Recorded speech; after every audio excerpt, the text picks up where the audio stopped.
Funding for Poets and Their Craft on Vermont PBS is provided by Phoenix Books, with stores in Burlington, Rutland, and Essex, Vermont.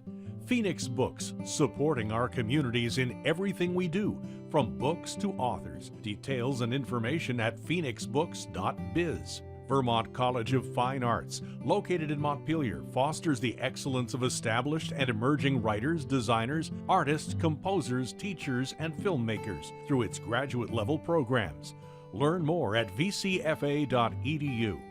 Northshire Bookstores, fostering discovery and serendipity for babies to the ageless, committed to building community one book at a time, with locations in Manchester, Vermont, and Saratoga Springs, New York, and Middlebury Breadloaf School of English and Breadloaf Writers Conferences attract emerging and established faculty, students, and writers from around the country, a summer tradition for more than 90 years.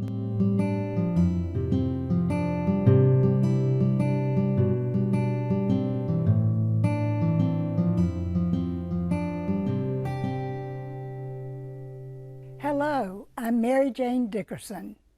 Norwich, Vermont poet Pamela Harrison has said of herself, "If I have any gift at all, it is my observer's eye."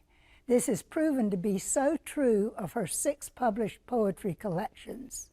As fellow poet Baron Wormser has said, she braids hard outcomes and beautiful moments. At Bridgeside Books in Waterbury, she applied her experience as a Dartmouth professor to guide the audience through grounding the moment, deploying dramatic and thematic cues in poetry.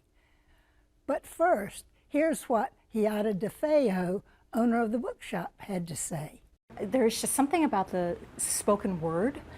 Quite honestly, I enjoy that more than reading it on my own. You can hear someone's inflection, or especially if they're doing their own work, really feeling what they're conveying through their words.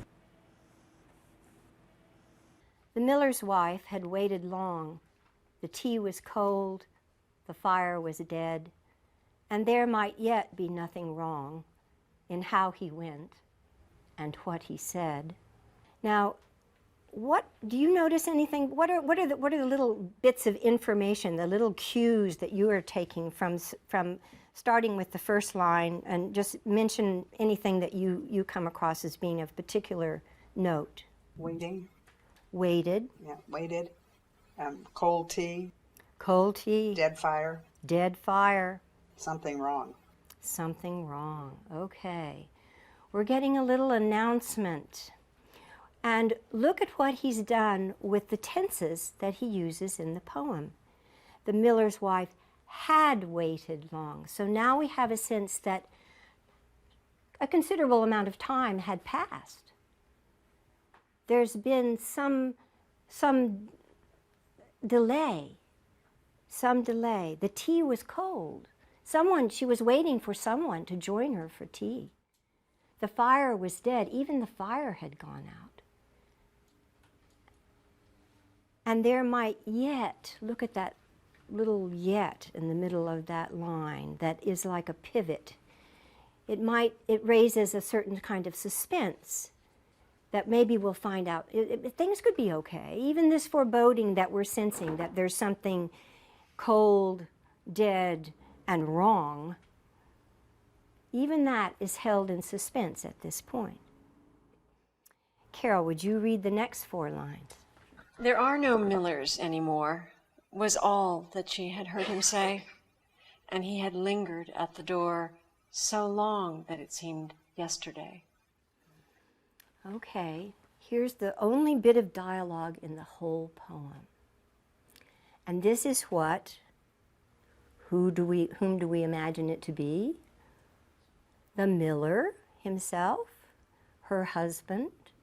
"There are no millers anymore," was all that she had heard him say. And he had lingered at the door so long that it seemed yesterday. Also time passed, time already gone. And so we're getting a real sense of foreboding at this point. Then look, he puts a stanza break in there. And look how he uses that white space. Look how he uses this little sudden turn. That the end of the introduction has arrived. We have a little space break. And then in that second stanza, where has she gone? Where has she gone? She's gone to see what's wrong. She's gone to see what's kept him. Sick with a fear that had no form, she knew that she was there at last. And where is the there? The mill that has been our title. And we're going to find out if there's anything wrong at the mill.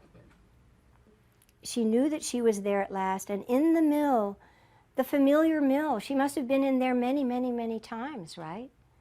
In the mill, there was a warm. And warm is one of those adjectives that is nice, it's inviting. A mealy fragrance, but look at that last word of that line that rhymes with last, previously, and past. So we're getting that knell again, that time knell again of the past. Would you like to read? What else there was would only seem to say again what he had meant, and what was hanging from a beam would not have heeded where she went. Okay, I don't know about you, but the little hairs on the back of my neck go a little up and down when I read that, you know. It is a, he doesn't name it. And the great effect of not naming it forces us, as the listeners and the readers, to imagine it for ourselves. To imagine it for ourselves. Now, what is there? His corpse is hanging from the beam. And now look, he carries this forward with another turn. Okay? That isn't the end of the story. And what was hanging from a beam would not have heeded where she went. Where she went. Look at how he uses that end of the stanza to pull us over and down through the white space that follows into the next stanza. Dennis, would you read the first 4 lines? And if she thought it followed her, she may have reasoned in the dark that one way of the few there were would hide her and would leave no mark. Okay, now, so there is she has some plan now. She has a plan as he had a plan. And if she thought it followed her, did anybody else sort of catch up on that little word in the middle of that line? Much the way I caught up on yet in the 3rd line of the poem. What is the it? The ghost of what's hanging on the beam? Yes, or the, it's, you know, there's another goosebump sort of moment in the poem.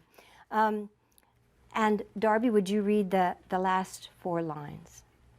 Black water smooth above the weir, like starry velvet in the night, though ruffled once would soon appear the same as ever to the sight.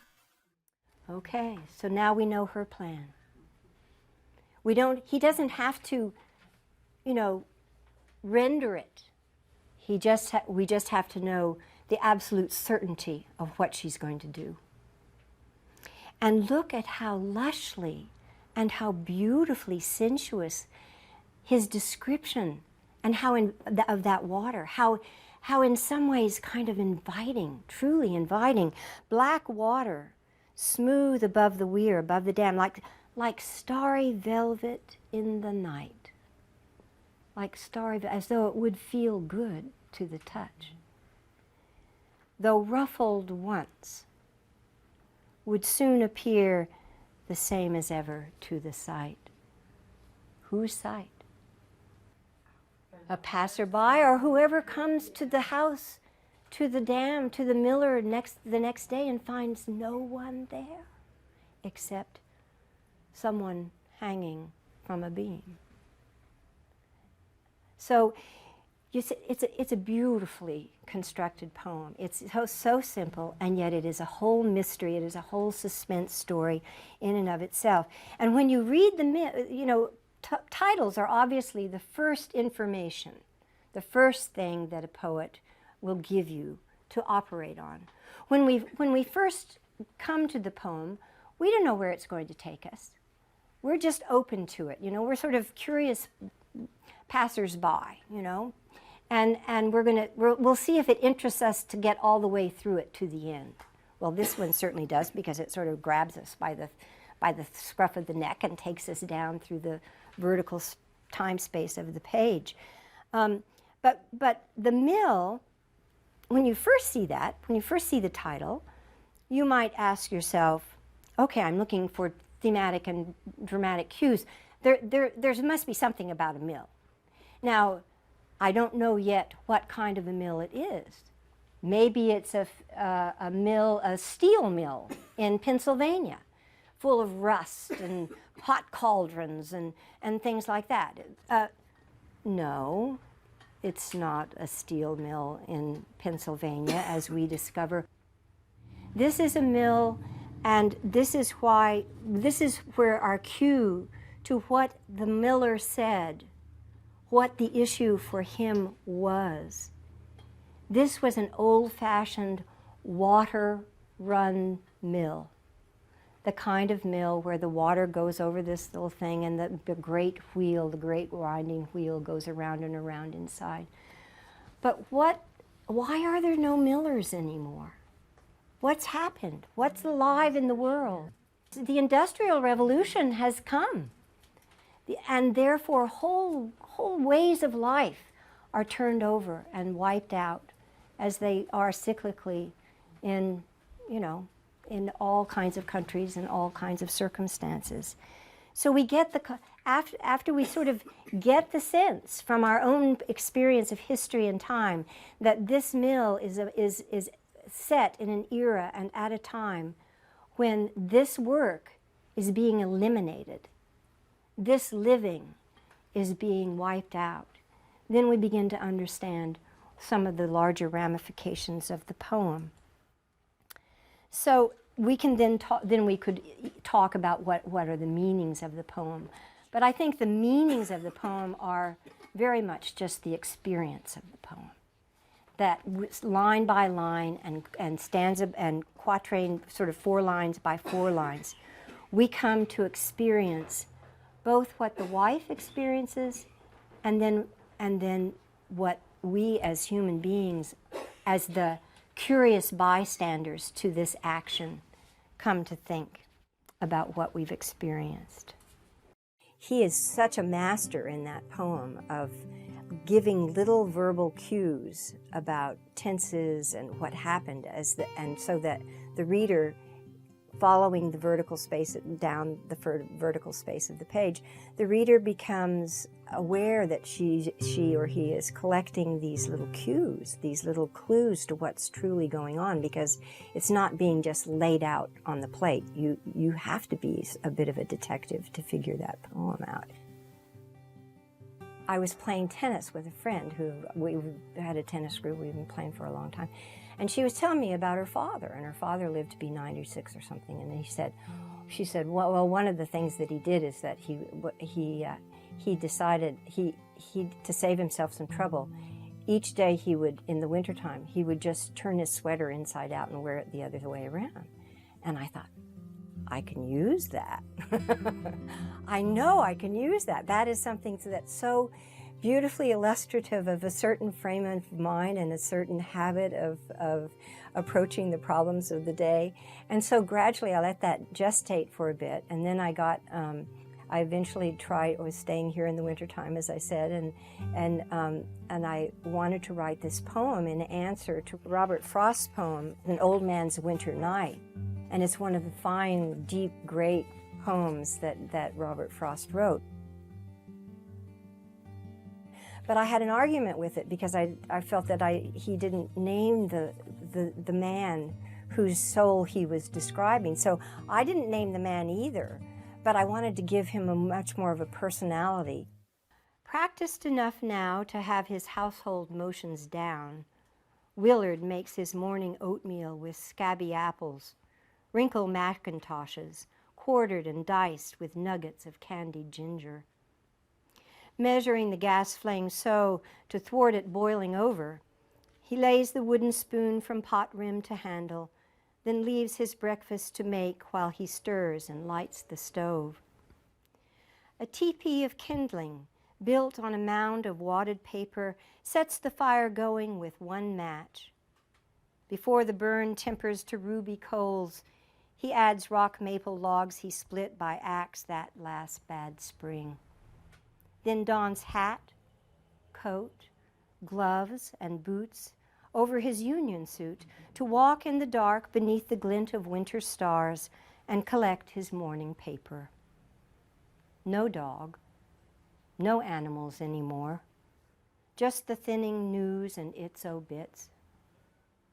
He reads it all, cover to cover, twice, forth and back, his custom before he eats. After oatmeal and dishes, he climbs upstairs to dress, plaid flannel shirt, felted trews, and always the sweater she spun from their shorn sheep. Turning it inside out now, forth and back next day. Twice the wear for half the work of wash. And there's that little incident that I learned on the tennis court that came and it was the gift of how to end the poem. This whole poem is one in which I use the definition of a metaphor and how a metaphor works, where you have one object and you compare it to another object according to a ground that they share or a likeness together. Now, one of the things that's remarkable about metaphors is that it's one of the ways that traditionally philosophy has said that the world could be knitted together, that if one thing it can be shown to be in some way like another thing in another aspect, then the relations of all of these things in the world are more tangible, they are more apparent, they are more systemic. They identify a certain identity of nature among everything that exists, which is consoling, I think. Our language is replete with metaphors. We have so many metaphors that have been used over time. We even have a whole bunch of dead metaphors, that they've been used so often that we no longer hear them as metaphors. It was very popular with the poetry of John Donne over in the metaphysical poets and Shakespeare. They were so good at making metaphors. They were so brilliant at it. And the language was so new and fresh that there were so many to make. None of them had gotten tired yet. None of them were used up yet. I am cooking my old self in the oven. Fat splashes and sizzles in the heat. I look like a suckling pig, crisp and crackling, roasted and bronzy, good enough to eat. I'm almost done, but my husband's sad to have me rendered so. I cradle him in my arms, comforting as a wife can be, knowing loss is the bride of change, and lead must turn to gold.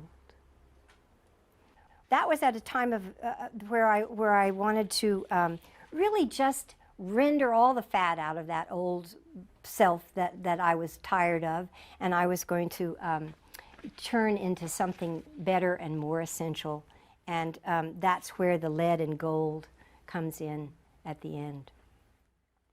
And then I was also rather happy with the knowing loss is the bride of change.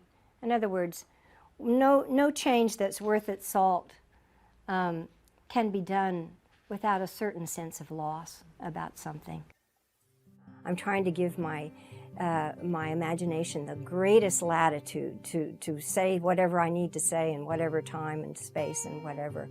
And then gradually what happens is as words become proper words and choices of words become more specific and more precise, the form of the poem condenses and condenses and condenses so that there's all that implied understanding gets packed in there the way it's supposed to. Magical thinking springs from an imagination that works by metaphor.